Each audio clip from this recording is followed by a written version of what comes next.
Tipong taong kahit anong lungkot po nung paligid ko, gumagawa po ako ng paraan para magpasaya at sumaya po ako.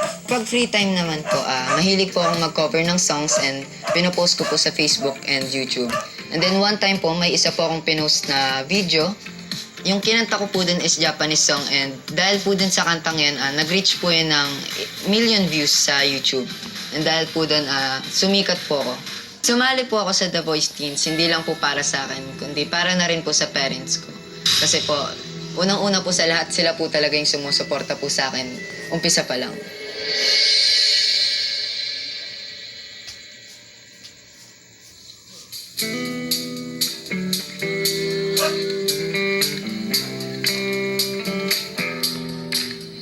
It's been raining in Manila, hindi ka ba nilalamig? It's been raining in Manila, hindi ka ba nilalamig? Maulan ba sa inyo pag bumubuhos dito?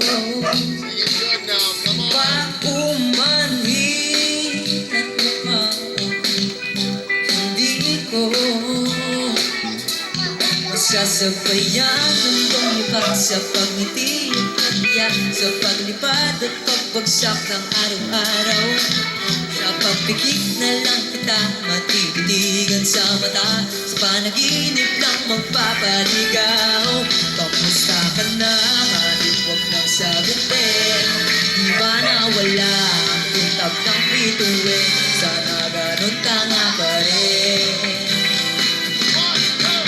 But if it's raining in Manila, hindi ka ba nalalamig? Di na ba mag-isa namin inig? So I'll be waiting in Manila kahit di ka na babalik. Andyan lang ang mga galaw, andyan lang ang mga galaw sa ang mga sulok ng mundo.